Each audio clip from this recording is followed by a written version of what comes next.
Halo semuanya, saya Hilarion Goisi di Sangapta Bakti dari kelas 12 MIPA 1. Pada saat ini saya ingin menjelaskan tentang gerak lurus beraturan. Oke, mari kita lanjut. Pengawalan. Sebelum membahas lebih jauh mengenai GLB, kita harus pahami dulu pengertian gerak. Gerak adalah perubahan posisi atau kedudukan objek dari suatu titik ke titik yang lainnya. Apabila gerak terjadi di sepanjang lintasan yang lurus, maka disebut gerak lurus. Banyak contoh benda yang melakukan gerak lurus, misalnya pesawat yang sedang lepas landas atau take off dan yang mendarat, landing di landasan pacu, mobil yang melaju di jalan tol yang lurus, dan banyak lagi. Nah, tapi di sini kita hanya akan fokus ke gerak lurus beraturan yang akan saya bahas di slide-slide selanjutnya. Untuk mengawali pembahasan, kita akan coba satu soal dulu. Suatu hari, Levi sedang membawa kuda menuju Walltros. Diketahui kecepatan kudanya bergerak 80 km per jam di jalan yang lurus. Kecepatan Levi selama mengendarai kuda dari tempat awal menuju Walltros selalu 80 km per jam dan tidak berubah. Jadi pertanyaannya, apakah cerita di atas merupakan penerapan gerak lurus beraturan atau bukan? Dan jawabannya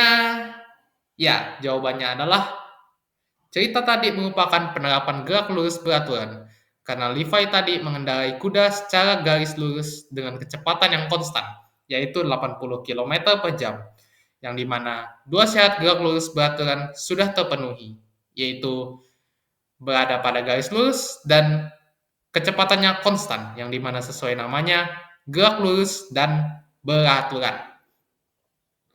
Membuat pernyataan pada cerita tadi yang merupakan tentang GLB sudah terbukti benar. Baik, kita akan lanjut. Definisi. Definisi gerak lurus beraturan adalah gerakan suatu benda yang bergerak dengan kecepatan konstan yang artinya tetap dan tidak berubah. Ini adalah animasi yang menggambarkan GLB yang bisa dilihat kecepatannya selalu konstan dari awal sampai akhir. Karena kecepatan yang tetap, jarak atau perpindahan yang ditempuh oleh benda setiap sekon besarnya selalu sama. Ya, beginilah animasinya. Mari kita lanjut. Untuk ciri-ciri, misalkan kalian melihat suatu benda bergerak, bagaimana cara kita bisa tahu apakah suatu benda bergerak lurus, beraturan, atau tidak? Caranya, kita bisa mencoba melihatnya melalui syarat-syarat yang akan saya sampaikan. Apabila benda yang dilihat memenuhi ciri-ciri gerak lurus beraturan di bawah ini, berarti benda tersebut memang sedang bergerak lurus beraturan.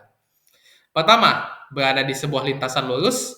Kedua, kecepatan benda konstan atau tetap. Dan ketiga, percepatan sama dengan 0 atau A sama dengan 0. Baik, sekarang kita akan lanjut ke simbolnya. Jarak atau disimbolkan dengan S dan perpindahan yang disimbolkan dengan delta X.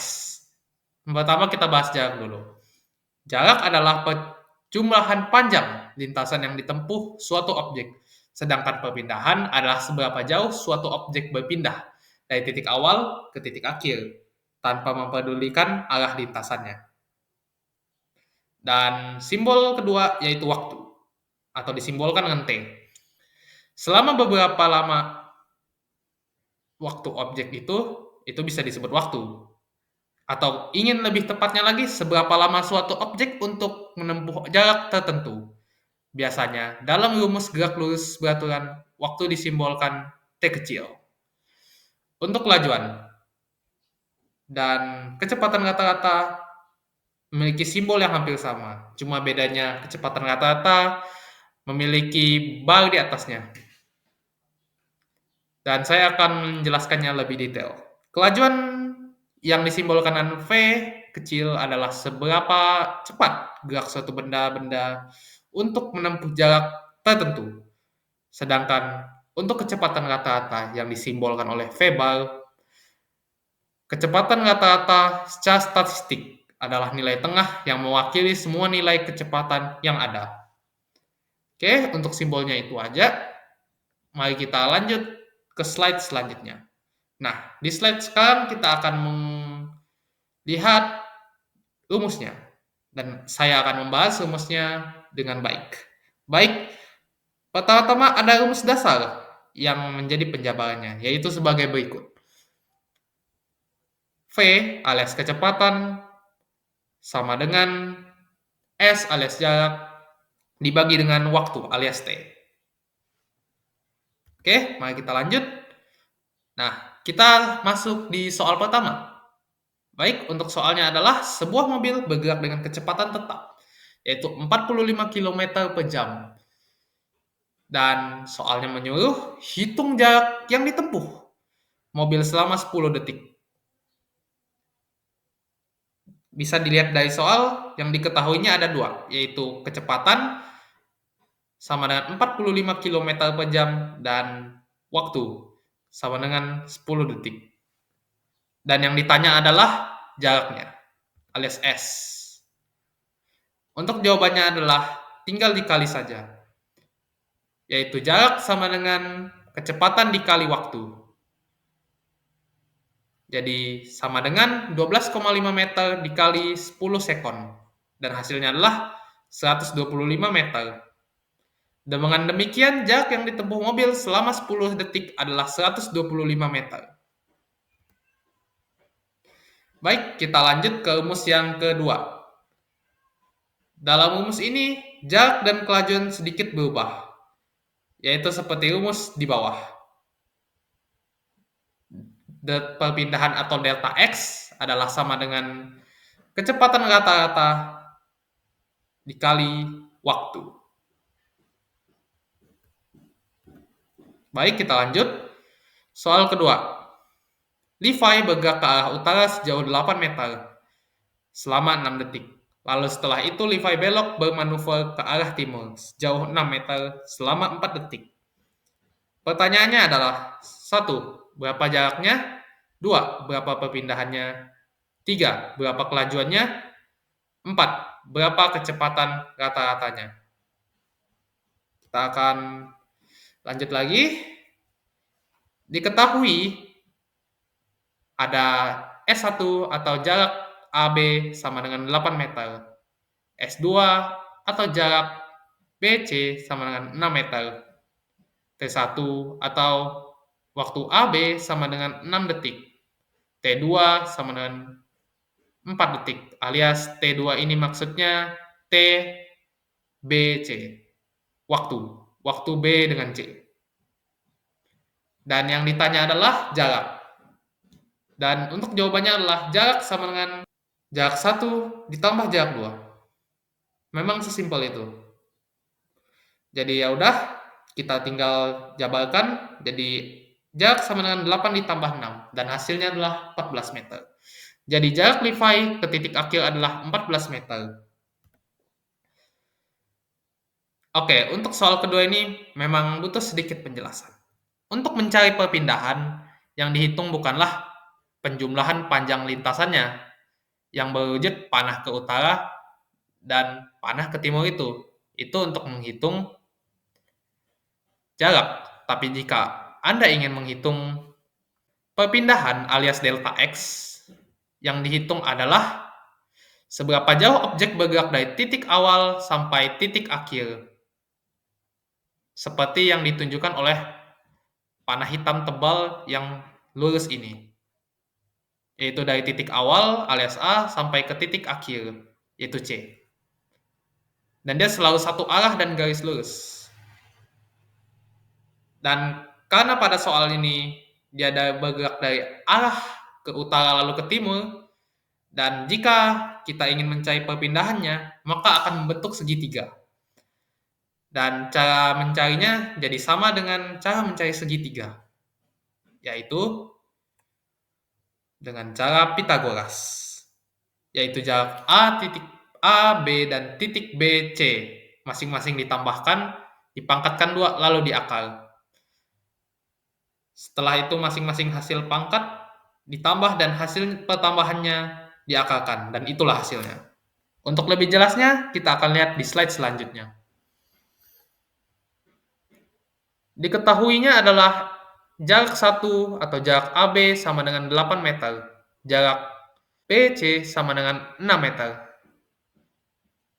waktu AB sama dengan 6 detik, dan waktu BC sama dengan 4 detik. Dan yang ditanya di sini adalah perpindahan. Dan untuk jawabannya adalah perpindahan sama dengan jarak AB ditambah jarak BC. Tetapi bedanya di sini diakalkan dan ditambah. Bisa dibilang hampir mirip lah, tapi bedanya cuma di akal saja. Delta X sama dengan 8 pangkat 2 ditambah 6 pangkat 2.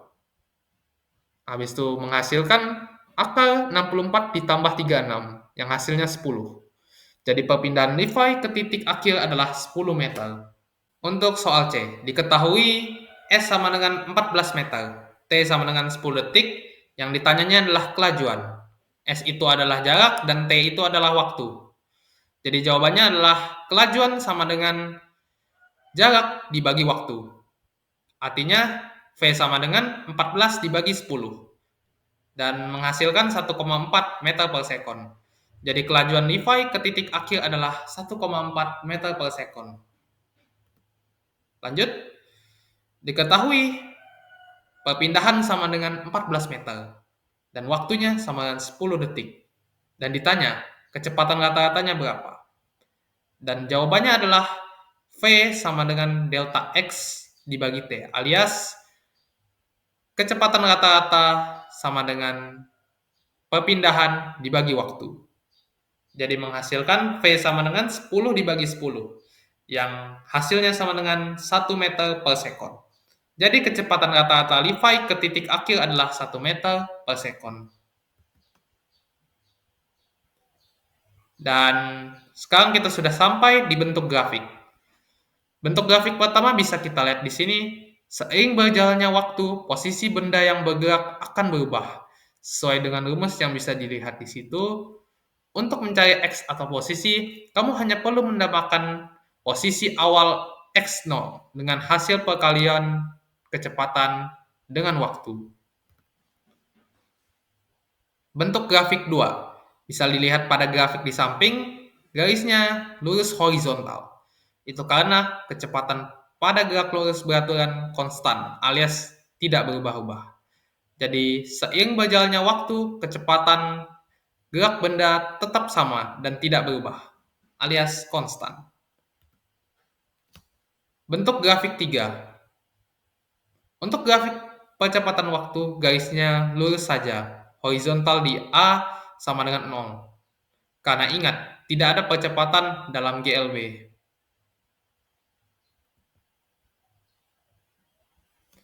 Terima kasih semuanya. Sekian presentasi dari saya ucapkan terima kasih.